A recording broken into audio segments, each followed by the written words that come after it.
இந்த நாளிலே எடுத்துக்கொள்ளுங்கள். ஓசியா புத்தகத்துக்கு ஒரு பெயர் வைக்கணும்னா ஒரே வார்த்தையில் சொல்லணும்னா கர்த்தரை அறிகிற அறிவுன்னு தான் வைக்கலாம் இல்லையா? நீங்கள் படித்து பாருங்கள். ஓசியா புத்தகம் முழுவதிலும் நீங்கள் பார்த்தீங்கன்னா கர்த்தரை அறிகிற அறிவு என்று சொல்லி அடிக்கடி வந்து கொண்டே இருக்கும். ஓசியா 6ஆம் அதிகாரம் 6ஆம் வசனம், பலியை அல்ல இரக்கத்தையும் தகன பலிகளை பார்க்கிலும் தேவனை அறிகிற அறிவையும் விரும்புகிறேன். கண்களை மூடி ஜெபிப்போம். நல்ல தகப்பனே, இந்த அருமையான காலை வேளைக்காக உங்களுக்கு நன்றி சொல்கிறோம், ஸ்தோத்திரிக்கிறோம், வாழ்த்துக்கிறோம். உங்களுடைய கிருபைகளுக்காக இரக்கங்களுக்காக ஸ்தோத்திரம் ஆண்டவரே.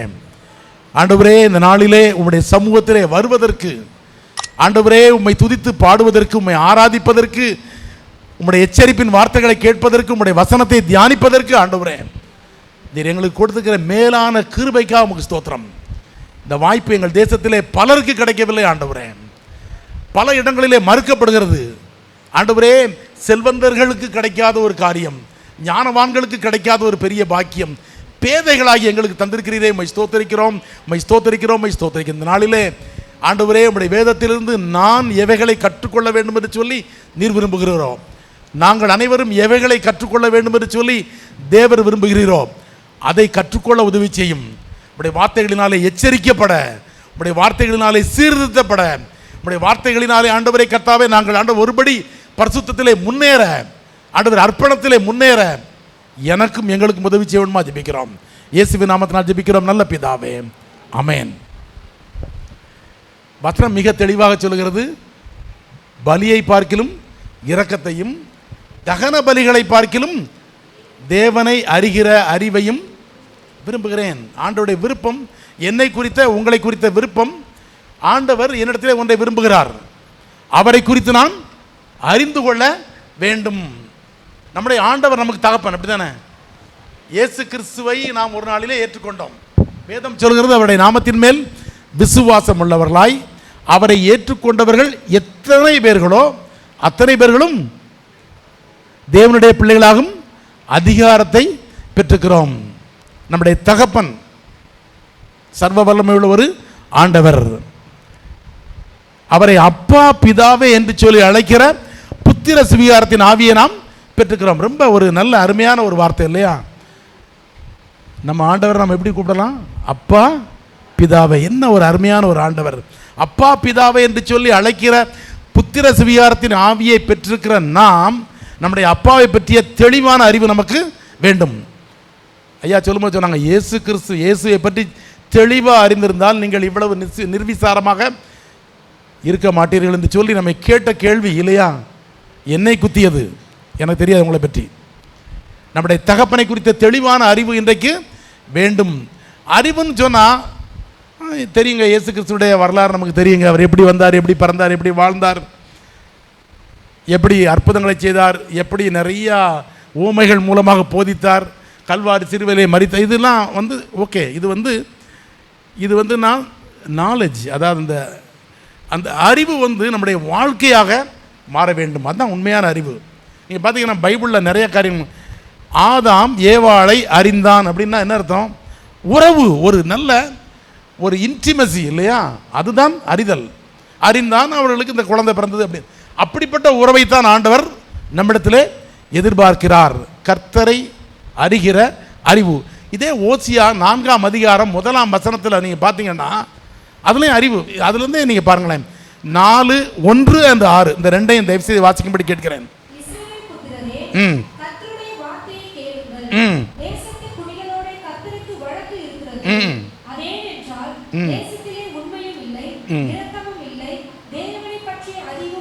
தேவனை பற்றிய அறிவும் இல்லை. ஆண்டவர் நமக்கு நம்மோடு கூட வழக்காடுகிறார். என்னை பற்றிய அறிவு உனக்கு இல்லவே இல்லைப்பா அப்படின்னு சொல்லிட்டு அந்த இதில் 6ஆம் வசனத்தை நீங்கள் பாருங்க. என் ஜனங்கள் அறிவில்லாமையினால் சங்காரம் ஆகிறார்கள். யாருங்க சங்காரமாகிறது? அந்நிய ஜனங்களா? என் ஜனங்கள் அறியாமையினால் சங்காரம் ஆகிறார்கள்.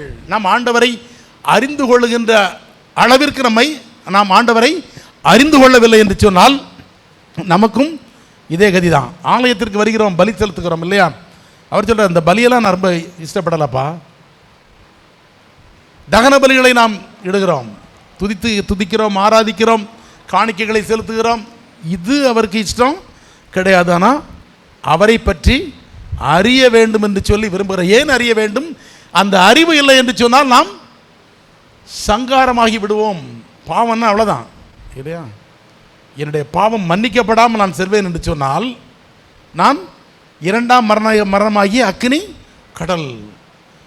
நாம் நினச்சிடக்கூடாது ஏதோ வெளியே இருக்கிறவங்களுக்கு தான் மெசேஜ் நினச்சிடக்கூடாது. பாவத்தின் சம்பளம் மரணம் அப்படிங்கிறது வெளியே இருக்கிறவங்களுக்கு இல்லை. எனக்கு என்னை பார்த்து உங்களை பார்த்து ஆண்டவர் சொல்லிக்கொண்டே இருக்கிறார். நாம் ஆண்டவரோடு நெருங்கி பழகினால்தான் அவரை குறித்த அறிவு நமக்கு உண்டாகும். எப்படிங்க அவர் அறிய முடியும்? அவருடைய சமூகத்திலே சொன்னாங்க பார்த்தீங்களா, ஆலயத்திற்கு வருவதற்கே ஒரு ஆயத்தம் தேவைப்படுகிற அந்த நாட்கள்லாம் ஓய்வு நாளுக்கு என்ன பண்ணுவாங்க? ஆயத்தப்படுவார்கள். சபத் டேக்கு என்ன பண்ணுவாங்க? ஆயத்த நாளாகிய அந்த நாளில் தான் இயேசு கிறிஸ்துவ என்ன பண்ணாங்க? ஸோ ஆயத்த நாள் என்று ஒன்று இருந்தது, ஒரு நாள். அந்த நாள் எதற்கு? அடுத்த நாள் தேவனை ஆராதிப்பதற்கு, தேவ சமூகத்தில் வருவதற்கு ஆயத்தப்படுத்துகின்ற ஒரு நாள். ஆனால் நம்ம இன்னைக்கு ஓடிக்கிட்டே இருக்கோம் இல்லையா? அட்லீஸ்ட் என்ன பண்ணோம்? அதிகாலையில் எழுந்து ஆயத்தத்தோடு அதிகாலையில் எழுந்து ஆயத்தமாகி நான் வருவேன். அது ஆண்டவர் எதிர்பார்க்கின்ற ஒரு எதிர்பார்ப்பு. இதுதான் சரியான ஒரு அறிவு. அப்போ ஆண்டவரிடத்தில் நெருங்க தான் அவரை சரியாக அறிய முடியும். தொலை தூரத்தில் வைத்து நான் பார்ப்பேன் என்று சொன்னால், இப்போ இங்கேருந்து நிலாவை பார்க்கிறோம் இல்லையா? சின்ன பிள்ளைகளுக்கெல்லாம் நிலாவை பார்த்து ஊட்டின காலம்லாம் போயிடுச்சு. இப்போ நல்லா டிவியை பார்த்துக்கிட்டு செல்ஃபோனில் எதையா ஒன்று போட்டு பார்த்துக்கிட்டு இப்படி ஆயிடுச்சு. அந்த காலத்தில் நிலாவை பார்த்து என்ன பண்ணுவாங்க? ஏன்னா வெளியே வந்தால் நிலா பார்க்க முடியும். இப்போ வெளியே வந்தால் நிலா வெளிச்சத்தை பார்க்கவே முடியலை. நிலாவை பார்க்கும் பொழுது, இங்கிருந்து நிலாவை பார்க்கும் பொழுது என்ன தெரிகிறது? முழு நிலாவாக இருக்கும் என்று வட்ட வடிவமான ஒரு வெள்ளை ஒளி தெரிகிறது, அவ்வளோதான். ஆனால் நிலாவுக்கு சென்ற பிறகு தான் தெரியும் அங்கே எப்போ பூமியை மாதிரி பெரிய பெரிய பள்ளம் மேடு எல்லாமே இருக்குதுன்னு சொல்லி. பக்கத்தில் செல்ல செல்ல தெளிவாக தெரியும். நான் அங்கேருந்து ஒருத்தருடைய முகத்தை பார்த்தேன்னா எனக்கு அங்கே உள்ள ஒரு பருவம் ஒன்றுமோ தெரியவே. ஆனால் ரொம்ப நெருங்கி போகும்பொழுது தான் சரியாக நாம் அறிந்து கொள்ள முடியும். தேவ சமூகத்திற்கு நாம் அதிகமாக போக போக, ஆண்டவரை அதிகமாக நெருங்க அவர் பிரகாசம் உள்ளவர் இல்லையா? ஆமேன். எந்த மனுஷனையும் பிரகாசிப்பிக்கிற ஒளி. அந்த பிரகாசம் என் மேலே அதிகமாக உள்ளன்னா நான் அவற்றை ரொம்ப நெருங்கி போனால் தான் தெரியும். நான் அவற்றை ரொம்ப நெருங்க என்னுடைய அவலட்சணங்கள் எனக்கு தெரியும். அதான் முதல் நடக்கும். கர்த்தரை அறிகிற அறிவு என்று சொன்னார் என்ன? நான் அவரை அறிய என்னை நான் உணர்ந்து கொள்கிறேன். என்னை நான் சரியாக அறிந்து கொள்கிறேன். என்னை சரியாக அறிந்து கொள்ளும் பொழுது ஆண்டவர் உணர்த்துவார். இது சரியில்லை. ஏனென்று சொன்னால் நம்முடைய ஆண்டவர் சகல எண்ணங்களையும் கூட நியாயம் தீர்க்கிற ஒரு ஆண்டவர். ஆண்டவர் அன்புள்ளவர், நல்ல அறிவு இல்லையா? நான் ஒரு சில காரியங்களை மாத்திரம் உங்கள் மத்தியில் நான் சொல்ல நான் விரும்புகிறேன். ஏன்னா நேரம் இல்லை. ஆண்டவர் ரொம்ப அன்புள்ளவர் இல்லையா? நமக்கு நல்லா தெரியும். இந்த அறிவு நமக்கு இருக்குது. தேவன் அன்பாகவே இருக்கிறார், ரொம்ப அன்புள்ளவர். ஆனால் நிறைய நேரத்தில் அவர் நீதியுள்ள நியாயாதிபதி என்பதை நாம் மறந்து விடுகிறோம். ஆண்டவர் நேசிக்கிறவர், நம்மை அரவணைக்கிறவர், ஆனால் அவர் பட்சிக்கிற அக்கினி என்பதை நாம் உணர்ந்து கொள்ள வேண்டும். இது மிக முக்கியமான ஒரு காரியம். இந்த காரியத்தை குறித்து ஒரு சில காரியங்களை மாத்திரம், இந்த அறிவிலே, இந்த தேவனை அறிகிற அறிவு மாத்திரம், இந்த அறிவிலே நாம் வளர வேண்டும் என்று சொல்லி வேதம் சொல்கிறது. நீங்கள் பாருங்கள், ஒரு சில வசனங்களை மாத்திரம் வாசித்து நம்ம செய்திகளை போகலாம், சரிங்களா? 2 பேதுரு 3ஆம் அதிகாரம் 18. 2 பேதுரு 3ஆம் அதிகாரம் 18ஆம் வசனம். அது சொல்கிறது, இயேசு கிறிஸ்துவின் கிருபையிலும் அவரை அறிகிற அறிவிலும் வளருங்கள். தேவனை அறிகிற அறிவை ஆண்டவர் விரும்புகிறார். அந்த அறிவிலே வளர வேண்டும் என்று சொல்லி ஆண்டவர் விரும்புகிறார். கொலோசியர் 1:10 சொல்கிறது, தேவனை அறிகிற அறிவிலே விருத்தி அடைய வேண்டும் என்று சொல்லுகிறது. என்ன பண்ணணும் அப்படின்னா, விருத்தி அடைகிறதுனா நாளுக்கு நாள் வளர்வது. நாளுக்கு நாள் there should be an increase. தேவனை அறிகிற அறிவிலே நாம் வளர வேண்டும், விருத்தி அடைய வேண்டும். வளர்ச்சி விருத்தி என்பது ஒரு கண்டினியூவஸ் ப்ராசஸ். ஏதோ திடீர்னு ஷார்ட்டாக இருக்கிறது, மரம் வளர்றதை பார்த்துருக்கீங்களா? செடி வளர்றது இப்படி உட்காந்து அமைதியாக திடீர்னு வளரும் இல்லை, அது என்ன, இட்ஸ் அ ப்ராசஸ். படிப்படியாக வளர்ந்து கொண்டே செல்ல வேண்டும். நம்முடைய ஆவிக்குரிய வாழ்க்கையிலும் ஆண்டவரை பற்றி அறிகிற அறிவிலே நாம் என்ன பண்ணோம்? படிப்படியாகி ஒரு லெவலிருந்து அடுத்த லெவலுக்கு நம்ம வளர வேண்டும். இது எப்படி சாத்தியமாகும்? நீங்கள் நல்லா யோசித்து பாருங்கள். நான் எங்கே போனாலும் இதை சொல்லாமல் இருக்கேன். நம்ம எல்லாம் நித்திய பிறவிகள் இல்லையா? இந்த உலகத்திலே மனிதன் என்றைக்கு பிறக்கிறானோ அன்றைக்கு ஒரு ஆத்மா இந்த உலகத்திற்கு வருகிறது. இந்த ஆத்மாவிற்கு முடிவே கிடையாது, மரணமே கிடையாது. அப்படின்னா ரெண்டாம் மரணம்னு ஒன்று இருக்குது, அது வேற. நித்தியமாக இது வாழப்போகிற ஒரு ஆன்மா. ஒன்று இந்த உலகத்திலே வாழ்ந்த பின்பு பரலோகத்திலே நம்மை படைத்த தேவனோடு வாழ்கின்ற ஒரு சூப்பரான ஒரு லைஃப் இல்லையா? அப்படி இல்லைன்னா பாவம் மன்னிக்கப்படாமல் பாவத்தின் சம்பளமாகிய மரணத்தை பெற்று நாம் நித்திய அக்கறைக்குள் செல்வம் இருந்துச்சு, நித்திய அழிவு இல்லையா? நீங்களும் நானும் நித்திய பிறவிகள். அதில் இந்த உலகத்திலே நாம் வாழப்போகிற வாழ்க்கை மிக மிக குறைவு, அனித்தியமான ஒரு வாழ்க்கை, மாயமான ஒரு வாழ்க்கை, கொஞ்ச காலம் தோன்றி பின்பு தோன்றாமல் போகிற புகையை போன்ற ஒரு அப்படி ஒரு வாழ்க்கையில் தான் வாழ்ந்துகிட்டு இருக்கோம். ஆனால் பிசாசு என்ன சொல்கிறான்னா, என்ன பண்ணுறான்னா, அந்த பழத்தை காட்டி ஏமாத்தினா பார்த்தீங்களா? இன்றைக்கி நமக்கு பழம் தான், உலகம்தான். உனக்கு நமக்கு முன்னால் பிசாசு கொண்டு வருகிற காரியமே என்னது? உலகம்தான். உலகம் அதன் மேன்மை. இந்த உலகமும் அதனுடைய மேன்மையும் நாம் சரியாக நம்முடைய சிருஷ்டிகரை குறித்த அறிவு இல்லாமல் இருப்போம் என்று சொன்னால் நம்மளை அது எக்லிப்ஸ் பண்ணிடும். எப்படி என்ன புரியுதா உங்களுக்கு? நான் ஆண்டவரை பார்த்தே வாழ்வதற்கு அழைக்கப்பட்டவன், அவரை நெருங்கி சேர்வதற்கு அழைக்கப்பட்டவன். நான் இடையில உட்கார்ந்துக்கிடுது. உட்கார்ந்தவன் என்ன ஆகும்? அந்த நிழல் நம்ம மேலே, அதான் கிரகணம்னு சொல்கிறாங்க இல்லையா? சந்திர கிரகணம்னா என்ன? சூரியன் அங்கே இருக்குது, சந்திரன் ரெண்டுக்கு நடுவில் இருந்தது. பூமி வந்துட்டுனா என்ன ஆகும்? பூமியினுடைய நிழல் எங்கே போய் விழுந்துருது? சந்திரனில் போய் விழுந்துருது, கிரகணம். அதே மாதிரி நிலவு நடுவில் வந்துட்டு வச்சுக்கிடுங்க, சூரியனுக்கும் பூமிக்கு நடுவில் நிலவு வந்துட்டுனா சூரியனே நம்ம பார்க்க முடியாதுங்க. எனக்கும் ஆண்டவருக்கும் இடையில ஏதோ ஒன்று உள்ள வருது. அவரை பார்க்கப்படாதபடிக்கு அவரை கிரகணப்படுத்துவதற்கு என்று சொல்லி உலகத்தை தான் பிசாசு முதல்ல நமக்கு சோதனை. உலகம் மாமிசம் இல்லையா? பிசாசு. இந்த சோதனை எல்லா விசுவாசிக்கும் நம்ம கண்ணை மூடுற வரை வந்துக்கிட்டே தான் இருக்கும். இல்லைங்க நான் சோதனையில் நான் முடிச்சிட்டேன் அப்படின்னு சொல்லி யாருமே சொல்லவே முடியாது. ஒரு பெரிய ஒரு வேத பண்டிதர்,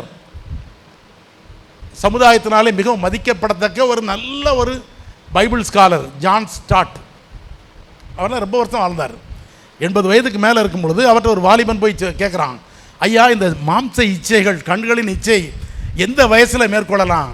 அவர் சொன்னாராம், நான் மேற்கொண்ட பிறகு உன்ட்ட சொன்னேன்னு சொல்கிறார். 80 வயசுக்கு மேலே அவர் சொல்கிறாரு. அப்படின்னு என்ன அர்த்தம்? நாம் கண்ணை மூடும் வரை நமக்கு இந்த உலகத்திலே போராட்டங்கள் உண்டு. ஆனாலும் என்ன பண்ண, நமக்கு தெரிய வேண்டிய சத்தியம், திடன் கொள்ளுங்க நான் உலகத்தை ஜெயித்தேன் என்று சொன்ன ஆண்டவர் பட்சமாக நாம் எப்பொழுதும் இருக்க வேண்டும். சரியா? அப்போ இதில் நம்ம வளர வேண்டும் என்று சொல்லி there should be a continuous growth. நம்ம எப்படின்னா, நம்ம ஒரு கொஞ்சம் வளருவோம், திடீர்னு அமைதியாக உட்காந்துருவோம். That is not natural. Natural growth is continuous. ஆனால் அன்நேச்சுரல் growth நான் தெரியுமா? திடீர்னு எப்படி இருக்கும், திடீர்னு மேலே போயிடும். சரி வளர்ந்தா பரவாயில்ல, திடீர்னு குள்ளமும் ஆயிரும். அப்படி நடக்குமாங்க? ஒரு மரம் வளர்ந்துக்கிட்டே இருக்குது, மரம் திடீர்னு அப்படியே நின்று போயிடுது ஒரு வருஷம், அதுக்கப்புறம் திடீர்னு வளருது. அப்படி ஆகுமா? That is unnatural.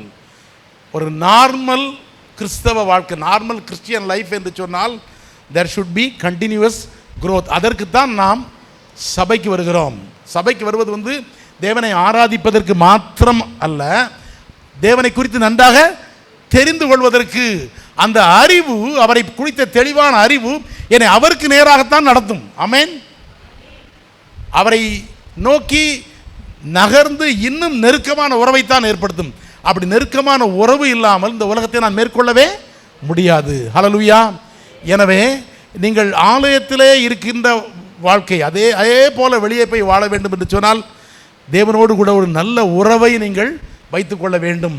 அப்பாவை மாதிரியே பிள்ளை இருக்கிறான்னு தானே சொல்லுவாங்க இல்லையா? ஜீனியாலஜி அப்படி தானே. ஜீன், என் தகப்பனுடைய குணாதிசயங்கள் எனக்குள்ளே கண்டிப்பாக இருக்கும். என் தகப்பனுடைய குணம், நம்ம சர்வ வல்ல பிதாவினுடைய குணம் நமக்குள்ளே வந்துடணும் இல்லையா? இந்த இயேசு கிறிஸ்துவை ஆண்டவரை குறித்து அறிவது என்று சொன்னால் எப்படி அறிய முடியும்? வார்த்தை தான் இல்லையா? அந்த ஓசியாவிலே அந்த வசனம் 4ஆம் அதிகாரம் 6ஆம் வசனம் 4:6 என் ஜனங்கள் அறிவில்லாமையில் போகிறாங்களா, நீ உன் தேவனுடைய வேதத்தை மறந்தாய், ஆகையால் ஒரு பெரிய சாபம் சொல்ல, நானும் உன் பிள்ளைகளை மறந்து. தேவனை அறிய வேண்டும் என்று சொன்னால் அறிய வேண்டிய இடம் எது? ஆண்டுடைய வார்த்தை. ஆண்டுடைய வார்த்தை இது மிக மிக முக்கியம். இயேசு கிறிஸ்து விண்ணகம் தரிசனம் கொடுக்குறாரு. நம்ம இல்லைன்னு சொல்லவே முடியாது. ஆனால் ஆண்டவரை வெளிப்படுத்துகிற காரியம் எது? ஏனென்று சொன்னால் அவர் வார்த்தையாக வந்தவர். ஆதியிலே வார்த்தை இருந்தது, அந்த வார்த்தை தேவனிடத்தில், இந்த வார்த்தை தேவனாக இருந்தது, அந்த வார்த்தை மாம்சமாகி கிருபையினாலும் சத்தியத்தினாலும் நமக்குள்ளே வாசம் பண்ணினார். அப்போ அந்த வார்த்தை மாம்சமாகி கிருபையினாலும் சத்தியத்தினாலும் நிறைந்து நமக்கு உள்ளே இந்த வசனம் நமக்குள்ளே எழுதப்பட வேண்டும், வேரூன்றப்பட வேண்டும். இந்த வசனம் வார்த்தையாக மாற வேண்டும். என்னுடைய வாழ்க்கையில், உங்களுடைய வாழ்க்கையில் நான் கற்றுக்கொள்கிற வசனம் வார்த்தையாக மாற வேண்டும். ஏசாயா 11:9 இதுதான் நடக்கணும்னு ஜெபம் பண்ணிக்கிட்டே இருக்கோம். என் 11:9 குறித்து வைத்துக் கொள்ள, பார்க்க வேண்டாம், நேரம் இல்லை. என் பரிசுத்த பர்வதம் எங்கும் தீங்கு செய்வாரும் இல்லை, கேடு செய்வாரும் இல்லை. சமுத்திரம் ஜலத்தினால் நிறைந்திருக்கிறது போல பூமி கர்த்தரை அறிகிற அறிவினால் நிறைந்திருக்கும். அதே ஆபகுக்கு 2:14 சொல்லுது, கர்த்தருடைய மகிமையை அறிகிற அறிவினால் நிறைந்திருக்கும் சொல்லுது. இதே வசனம் அப்படியே வருது, கர்த்தரை அறிகிற அறிவினால் நிறைந்திருக்கும் என்று சொல்வதற்கு பதிலாக ஆபகு கர்த்தரின் மகிமையை அறிகிற அறிவினால் நிறைந்திருக்கும். இது ஆண்டோடைய வார்த்தை இல்லையா? பூமி கர்த்தரை அறிகிற, அப்படி பூமி கர்த்தரை அறிகிற அறிவினால் நிறைந்திருச்சுன்னா எதற்கு தீங்கு செய்வார் யாருமே? there will not be any evil in this world. அப்படின்னா என்ன அர்த்தம்? கர்த்தரை அறிந்த மனிதன் தீங்கு செய்யவே மாட்டான், கேடு செய்வாரும் இல்லை. அந்த அறிவு நிறைந்திருந்ததுன்னா அவன் கேடு செய்யவே மாட்டான். கிறிஸ்தவன் வந்துட்டு யாருக்கா தீங்கு செய்ய முடியுமா? கேடு செய்ய முடியுமா? அப்படின்னா ஐயா சொன்ன மாதிரி தான், இயேசு கிறிஸ்துவை நாம் அறியவில்லை. இரண்டாவது மரணமாகிய கந்தகமும் அக்கினி கடலிலே தள்ளப்படுவோம் என்பதுதான் மிக முக்கியம். தெரிந்தும் செய்கிறவனுக்கு அநேக அடிகள் அடிக்கப்படும். நம்ம நல்லா தெரிஞ்சிருக்கிறோம். அப்போ என்ன பண்ணணும்? ஆண்டவரை அறிந்திருக்கிறோம், அதன்படி நம்முடைய வாழ்க்கை அமைந்து விட வேண்டும். இப்போ ரொம்ப இம்பார்ட்டன்ட் வந்து என்ன தெரியுமா? நாம் ஆண்டவரை ஏற்றுக்கொண்டோம், அவருடைய ஆவியினாலே நிரப்பப்பட்டோம் என்று சொல்கிறோம். இந்த ஆவியின் கனி நம்முடைய வாழ்க்கையிலே வராமல் நம்ம வந்து நான் ஆண்டவரை அறிந்திருக்கிறேன் என்று சொல்லவே முடியாது. ஆவியின் கனி, அதினதின் கனிகளால் மரங்களை நீங்கள் அறிவீர்கள். இந்த மரத்தை பற்றி தெரியணும்னா அந்த கனி, இந்த கனி ஆலயத்தில் நன்றாக கொடுக்கிறது, சபையிலே நன்றாக கொடுக்கிறது, விசுவாசிகள் கூடுகைகளிலே சூப்பராக இருக்கிறது, பிரதர் பிரைஸ் தி லார்ட் எல்லாமே இருக்கிறது. ஆனால் வெளியே என் சக மனிதரோடு நான் பழகும் பொழுது என்னுடைய வாழ்க்கை எப்படிப்பட்டதாக இருக்கிறது, என்னுடைய எண்ணங்கள் அவளை குறித்து எப்படிப்பட்டதாக இருக்குது, என்னுடைய செயல்பாடுகள் எப்படிப்பட்டதாக, இதுதான் ரொம்ப முக்கியம் இல்லையா? ஆண்டவர் சொன்னார், நீங்கள் பரிசுத்த ஆவியில் நிறைந்து எனக்கு சாட்சிகளாய் இருப்பீர்கள் இல்லையா? இந்த ஆவியானவர் நமக்குள்ளே இறங்கினார் என்பது உண்மை என்று சொன்னால் அதனுடைய அடையாளம் அந்நிய பாஷையோடு ஆண்டவரை ஆராதித்து மகிழ்ந்து நின்று விடுவதோடு கூட அல்ல. என்ன பண்ணணும்? அது செயல்பாடாக மாற வேண்டும். ரொம்ப சிம்பிளுங்க செயல்பாடு. ஆண்டவர் விரும்புகிற ரெண்டே ஒரு காரியம், நீ என்னை அதிகமாக நேசிப்பா, எல்லாற்றையும் விட முழு ஆத்மாவோடும் முழு பலத்தோடும் என்னிடத்திலே அன்பு கூறுவாயாக. இதற்கு ஒப்பாக இருக்கிற ஈக்குவல். இரண்டாவது கற்பனை என்ன? உன்னிடத்திலே அன்பு கூறுகிறது போல முடிஞ்சு போச்சுங்க. இதில் எல்லாமே முடிஞ்சு போச்சு. இதில் எல்லா பிரமாணங்கள், எல்லா கற்பனைகள், எல்லா தீர்க்க தரிசனங்களும் அடக்கம் என்று வேதம் சொல்கிறது. அப்போ ஆண்டவர் நம்மகிட்ட எதிர்பார்க்கிறது தான், அவரை அறிந்திருக்கிறேன் என்பது உண்மை என்று சொன்னால் அவரை நான் அதிகமாக நேசிப்பேன். என் முதல் அன்பு, என் முக்கிய அன்பு, என் பிரதானமான அன்பு ஆண்டவருக்கு. அதுக்கு ஈக்குவலாக என்ன பண்ணுவேன்? சக மனிதரை நான் நேசிப்பேன். சக மனிதரை நான் நேசிப்பேன் என்று சொன்னால் என்னால் தீங்கு செய்ய முடியுமா? சக மனிதரை நான் நேசிப்பேன் என்று சொன்னால் அவனை வசைபாட முடியுமா? சக மனிதனை நான் நேசிப்பேன் என்று சொன்னால் அவனுக்கு விரோதமாக ஏதாவது செயல்பட முடியுமா? சக மனிதனை நான் நேசிப்பேன் என்று சொன்னால் அவன் மேல் பொறாமைப்படுவது, தேவையில்லாமல் கோபிப்பது, தவறான வார்த்தைகளை பிரயோகிப்பது எல்லாம் நடக்குமா? நடக்கவே நடக்காது. அப்படி நடந்து நாம் கர்த்தரை சரியாக அறிந்து கொள்ளவில்லை என்று சொல்லி அர்த்தம். நீங்களும் நானும் அவரை சரியாக அறிந்து கொள்ள வேண்டும் என்று சொல்லி ஆண்டவர் விரும்புகிறார். அந்த அறிவிலே வளர வேண்டும் என்று சொல்லி ஆண்டவர் விரும்புகிறார். அந்த அறிவிலே விருத்தி அடைய வேண்டும் என்று சொல்லி ஆண்டவர் விரும்புகிறார். உங்கள் மூலம் தேவனுடைய நாமம் மகிமைப்பட வேண்டும் என்று சொல்லி விரும்புகிறார். அப்படி என்று சொன்னால் அவரை அறிவதற்கு நாம் அவரோடு நல்ல ஒரு இன்டிமேட் ரிலேஷன்ஷிப், அதை எப்படி சொல்லுது, நல்ல நெருக்கமான ஒரு உறவு சகவாசத்தை நாம் உண்டு பண்ணி கொள்ள வேண்டும். அப்படின்னா we need to ask about our prayer life. என்னுடைய ஜெப வாழ்க்கை எப்படி? நிறைய பேருக்கு வந்து வெளியே பலிபீடம் சூப்பராக தான் இருக்கும், வெளியே பலிபீடம் சூப்பராக இருக்கும், சர்ச்சில் பலிபீடம் சூப்பர் பலிபீடம், ஆனால் வெளியே வீட்டில் என்னை குறித்து சாட்சி வந்து நல்ல சாட்சியாக இருக்கும். இந்த உலகத்தில் உள்ள மனுஷங்களில் யார் என்னை குறித்து சரியான சாட்சி கொடுக்க முடியும்? நான் இந்த உலகத்தில் இன்டிமேட் ரிலேஷன்ஷிப் நான் யார் கூட? என்னுடைய மனைவி. அப்படி தான் இருக்கணும். ஆனால் நிறைய இடங்கள் அப்படி இல்லைங்க. கிறிஸ்தவ குடும்பங்களில் ஆண்டவரை தவிர்த்து எங்கே இன்டிமேசி காணப்பட வேண்டும்? கணவன் மனைவி. அந்த இன்டிமேசியில் பிரச்சனை இருக்குன்னா அங்கே பிரச்சனை வருதுன்னு அர்த்தம். அப்போ என்னுடைய மனைவி தான் என்னை குறித்து சரியான சாட்சியை சொல்ல முடியும். என் ஹஸ்பண்ட் வந்து நன்றாக ஜெபிக்கிறவர், அவர் புல்பிட்டில் மாத்திரம் அப்படி கிடையாது, வீட்லேயும் அவர் அப்படி தான். இல்லை, பில்லிகிராம் பற்றி அவருடைய பிள்ளைகள் கொடுத்த சாட்சி, my father my dad is the same at the pulpit as well as at the house. புல்பிட்டில் எப்படி இருக்கிறாரோ அப்படி தான் எப்படி இருக்கிறாரு. நீங்களும் உங்களையும் என்னையும் குறித்து அப்படிப்பட்ட சாட்சிகள் தான் வரும். ஆலயத்தில் மாத்திரம் எனக்கு நல்ல சாட்சி இல்லை, நான் வெளியே என்னுடைய கல்லூரியிலே நான் வேலை செய்கிற இடங்களிலே பணியாற்றுகிற இடங்களிலே என்னை குறித்த சாட்சி என்ன? மிக முக்கியம். நமக்கு எதிராக மக்கள் இருப்பார்கள், எதிராளிகளை மன்னித்து ஏற்றுக்கொள்கிற மாண்பு எனக்கு இல்லை என்று சொன்னால் நான் கிறிஸ்தவனே கிடையாது, இல்லையா? இயேசு கிறிஸ்து உங்கள் சத்துருக்களை சிநேகிங்கள், சத்துருக்களை சிநேகிங்கிறாரு. அப்போ சாதாரண மக்களை நம்ம ரொம்ப சிநேகிக்கணும் இல்லையா? சத்துருக்களை சிநேகியுங்கள், சத்துருக்களை மன்னியுங்கள். எங்கள் அப்பா வந்து வெட்டிட்டான். 8 வருஷம் படுக்கையில் இருந்து அவர் மரித்து போனார். அப்போ எங்கள் அப்பா வந்து நான் ரொம்ப பார்த்தது படுக்கையில் தான். படுத்த பிறகு தான் எங்கள் அப்பாவோட எங்களுக்கு வந்து ரிலேஷன்ஷிப் ஓடிக்கிட்டே இருந்தவர்.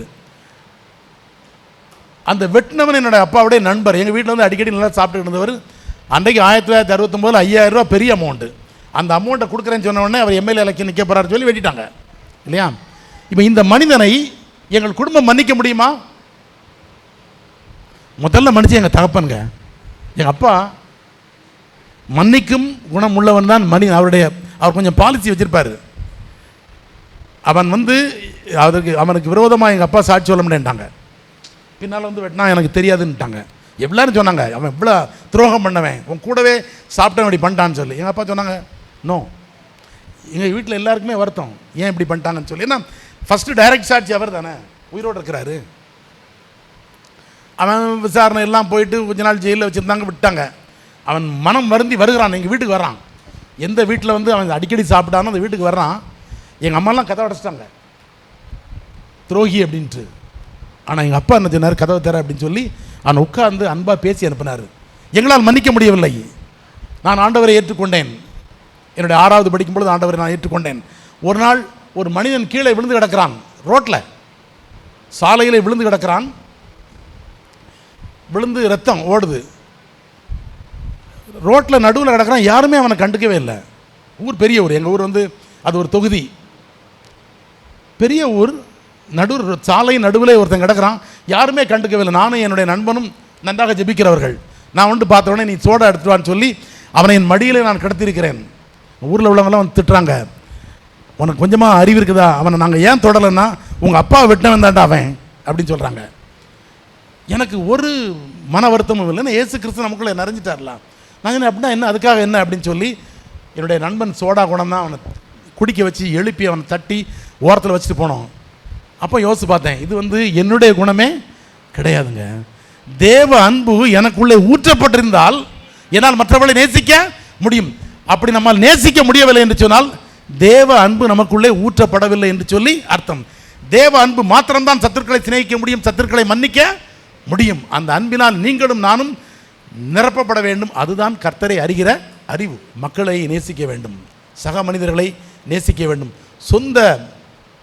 இன்றைக்கி வந்து நிறைய பார்த்தீங்களா, இன்றைக்கி அன்பு வந்து உலகத்தில் கடைசி நாட்களினுடைய ஒரு அடையாளம் வந்து அன்பு தணிந்து போகும். இன்றைக்கு நடக்கிறத பார்த்தீங்கன்னா மனைவியை கொல்லுகிற கணவன்,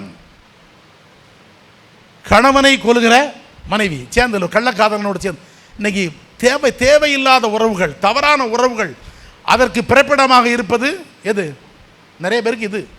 நான்லாம் சொல்லுவேன், கிறிஸ்தவர்கள் வந்து வாட்ஸ்அப்போடு அதுக்கு மேலே போகாதீங்க. ஃபேஸ்புக்கும் வேண்டாம், ட்விட்டர், இன்ஸ்டாகிராம் இல்லையா? இயேசு கிறிஸ்துவை 2000 ஆண்டுகளாக அறிந்திருக்கிற இந்த இந்திய திருச்சபை அறிவிக்கவில்லை. திருச்சபையினுடைய ஒரு ஃபெயிலியர், தோல்வி. தவறான உறவுகள், அந்த தவறான உறவுகளை காப்பாற்றிக் கொள்வதற்காக நல்ல உறவுகளை கொல்லுகின்ற ஒரு சூழ்நிலை நம்முடைய தேசத்திலே காணப்படுகிறது. நீங்களும் நானும் நல் உறவுகளை ஏற்படுத்த வேண்டும்.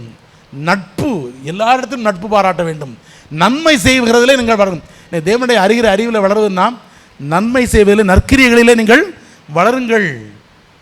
அப்படின்னா தீங்கு செய்வார், கேடு செய்வார் இல்லாத ஒரு சொசைட்டி இருக்க வேண்டும் என்று சொன்னால் அந்த சொசைட்டி கிறிஸ்தவர்களால் நிரம்ப வேண்டும். கிறிஸ்துவை அறிகிற அறிவினால் நிறைந்த மக்களால் நிரம்ப வேண்டும்.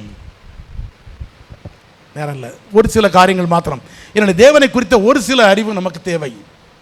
ஏன்னா நிறையா கிறிஸ்டியன் வேர்ல்டில் நான் பார்ப்பது, முதலாவது, ஏன்னா நம்முடைய ஆண்டவர் சர்வ வல்லவர் என்கிற தெளிவு எனக்கும் உங்களுக்கும் வேண்டும். வசனம் 1000 வசனம் இருக்குது சர்வ வல்லவர்னு சொல்கிறதுக்கு இல்லையா? ஒரு சில வசனங்களை மாத்திரம் நான் சொல்கிறேன், நீங்கள் எழுதி மட்டும் வைத்துக்கணுங்க, நேரம் இல்லை. நம்முடைய ஆண்டவருக்கு ஒப்பான கடவுள் யாருமே இல்லை. அது தெரியுமா உங்களுக்கு? யாத்திரா 17 உமக்கு ஒப்பானவர் யார்? லூக்கா 22:69, வெளிப்படுத்த 1:8 இதெல்லாம் நீங்கள் பார்த்தீங்கன்னா காட் இஸ் ஆல்மைட்டி. ஆதியாகமம் 17:1 அவர் சர்வ வல்லவர்.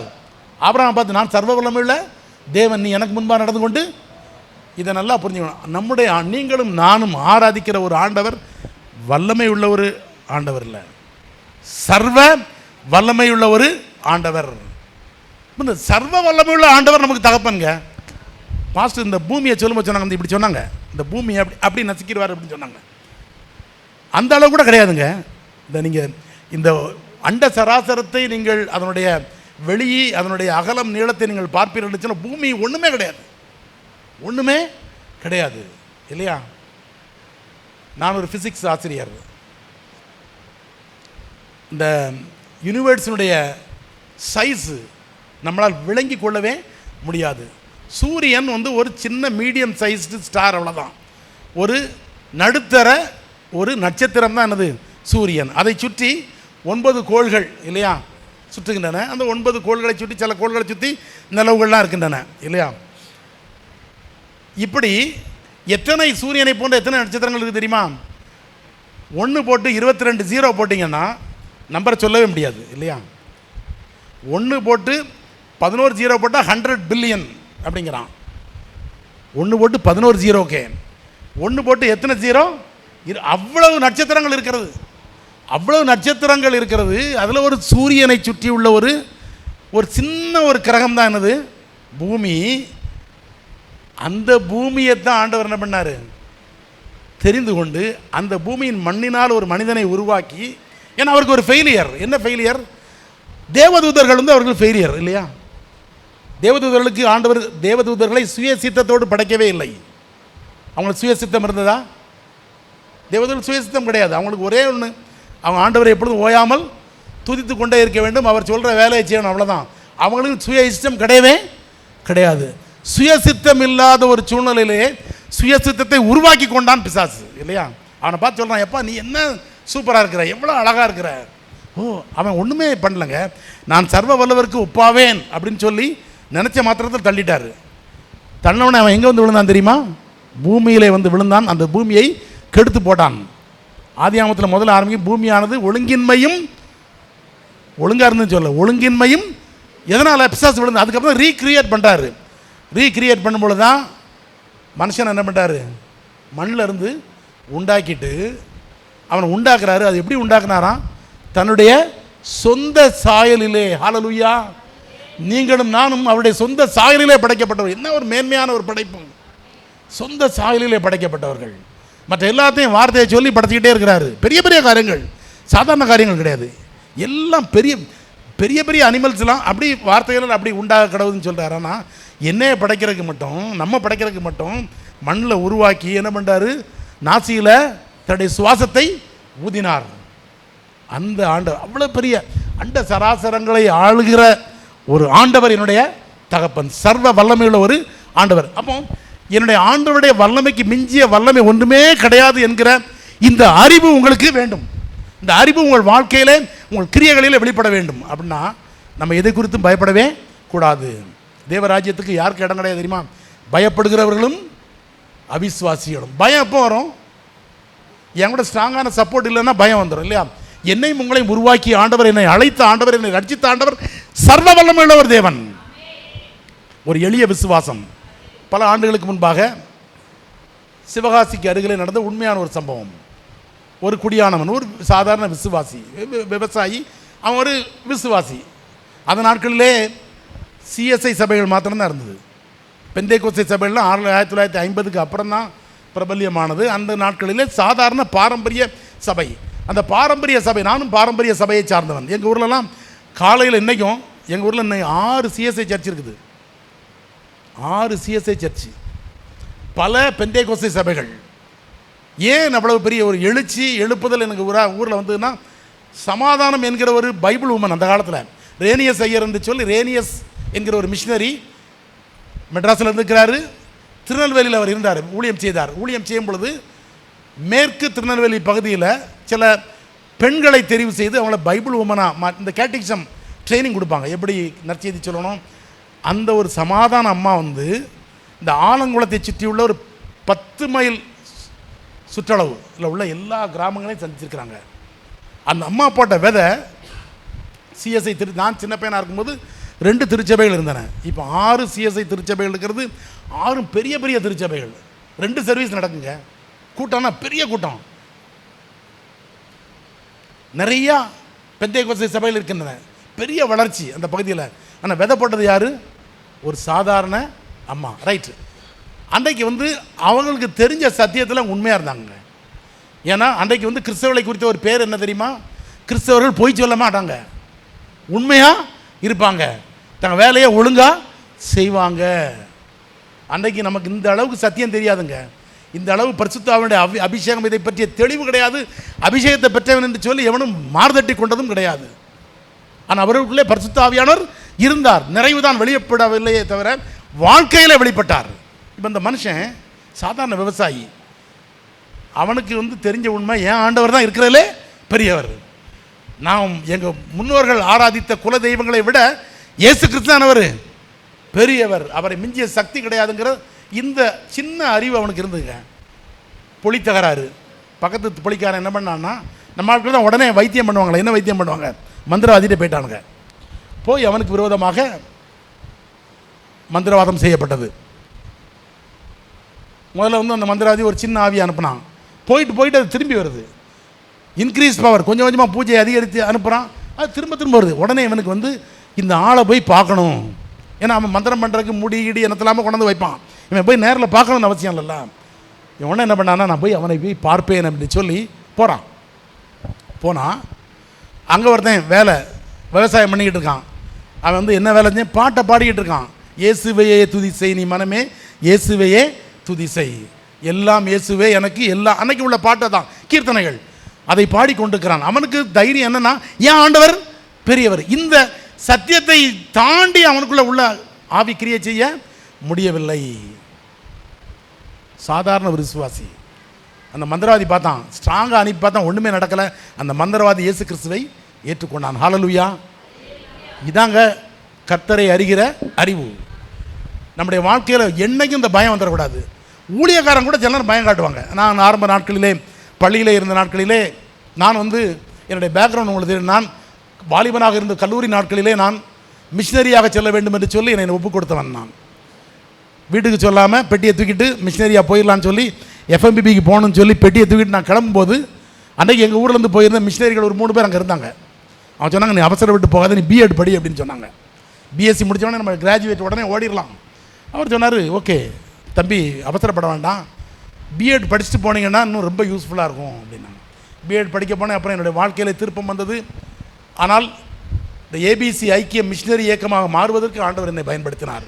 ஏன்னா முன்னால் பட்டணங்களில் மாத்திரம்தான் ஊழியம் இருந்ததை மிஷினரி ஊழியங்களாக மாற்றுவதற்கு ஆண்டவர் என்னையும் ஒரு கருவியாக பயன்படுத்தினார்னா அந்த தாகம்.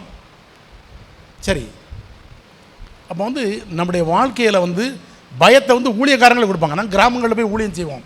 இன்னும் அந்த நாட்களில் பள்ளியிலே வேலை செய்து கொண்டிருக்கும்போது எங்களுடைய லீவு நாட்கள் பூரா நான் பண்ணுவோன்னா பல கிராமங்களுக்கு செல்வோம்.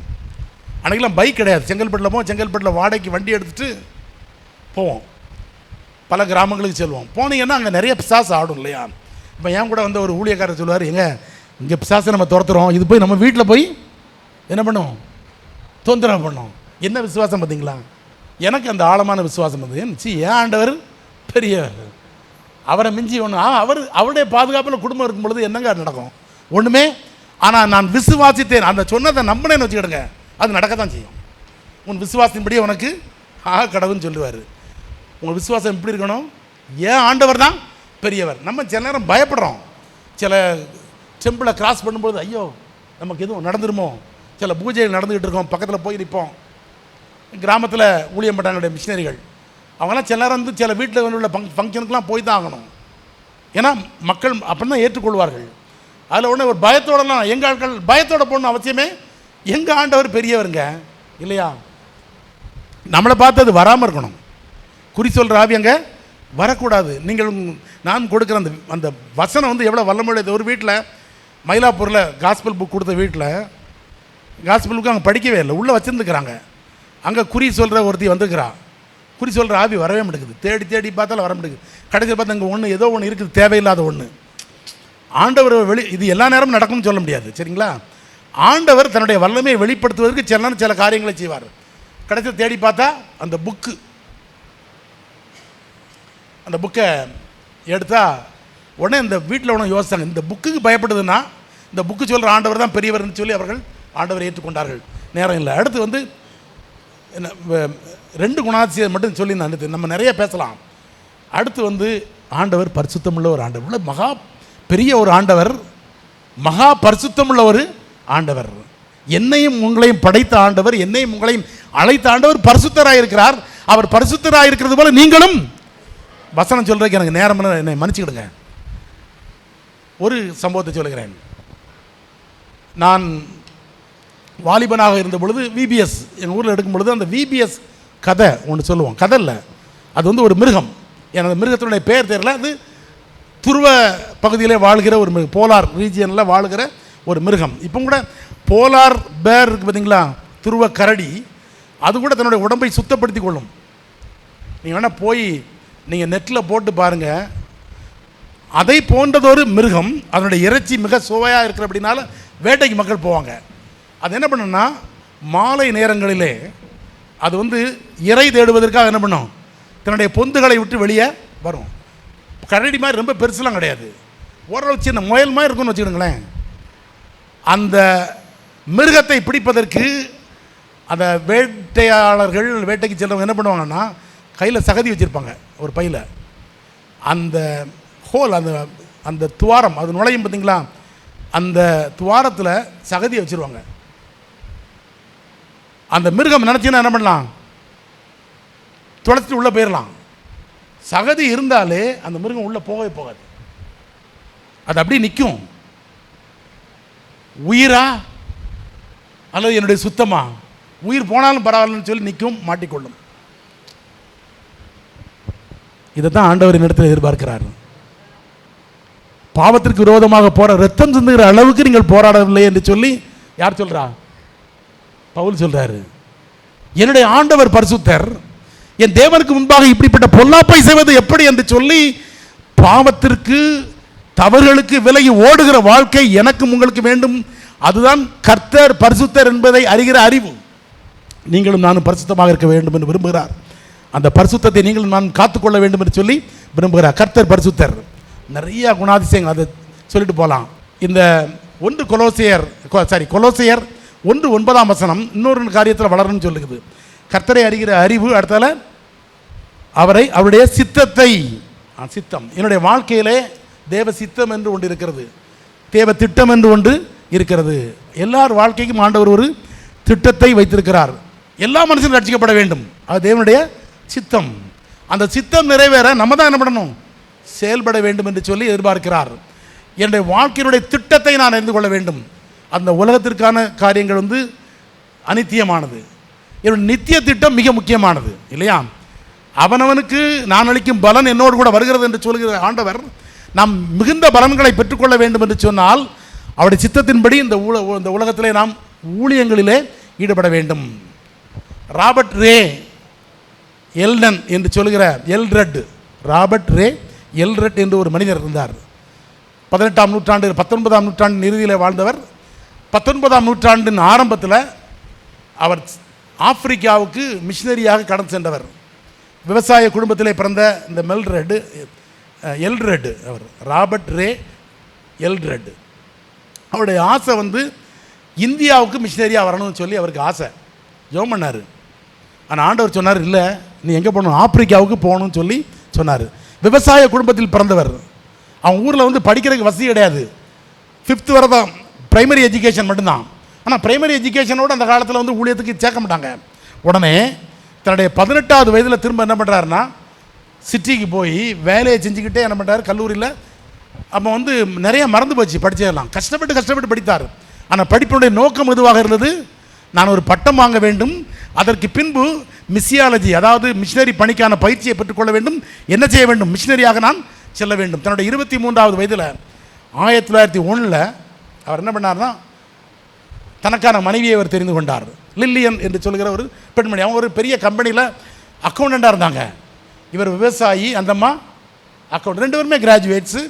இவன் நான் மிஷினரியாக போகணுன்னு சொல்லி முன்னாலே சொன்னதுனால அந்தம்மா என்ன பண்ணாங்க, பைபிள் காலேஜில் போய் படிச்சுட்டு ரெடி ஆகிட்டாங்க 2 பேரும். 1901 அவங்களுக்கு 1901 அதாவது 20ஆம் நூற்றாண்டின் ஆரம்பம், அதிலே அவர்களுக்கு திருமணம் நடந்தது. 1902 பயணப்பட்டாங்க. காங்கோவிற்கு அவர்கள் பயணப்பட்டு சென்றார்கள். கணவன் மனைவி. அவருக்கு இப்போ 24 வயசு, அந்த அம்மாவுக்கு 2 வயசு கம்மின்னு வச்சுக்கோங்களேன். 24 வயது ஆண், 22 வயது பெண். 2 பேரும் காங்கோ அந்த நாட்களிலே அன்றைக்கு 20ஆம் நூற்றாண்டின் ஆரம்பத்தில் இந்தியாவில் இருந்த நாகரிகம் கூட அங்கே கிடையாது. ஏன்னா நமக்கு நாகரிகம் இருந்தது. சிந்து சமவெளி நாகரிகம், கங்கை சமவெளி நாகரிகம், ஆரிய நாகரிகம், திராவிட நாகரிகம், நாகரிக மக்களாக இருந்தார்கள். ஆனால் அங்கே நாகரிகமே கிடையாது. காட்டுமிராண்டிகள் மத்தியிலே ஊழியம் செய்வதற்கு அவர் சென்றார். போலங்கே என்று சொல்கிற ஒரு பணித்தளத்தில் இறங்குறார். இறங்கி இவர் நல்ல கடினமாக உழைக்கிறவர், விவசாய குடும்பம்லாம். அதனால் மிஷினரி வாழ்வதற்கான வீடு, கல்வி கூடங்கள், சின்ன மருத்துவமனை கிடையாது, ஒரு சின்ன ஷெட்டு போடுவாங்க, அதான் மருத்துவமனை. அப்படி அமைத்து கொண்டு ஊழியம் செய்ய ஆரம்பித்தார். இது என்னைக்கு போயிருக்கேன், 1902 உள்ள நுழைஞ்சிருக்கிறாங்க. 4 வருஷம் அவங்க அங்கேயே இருக்கணும். ஊருக்கு லீவுன்னு சொல்லி வர முடியாது இல்லையா.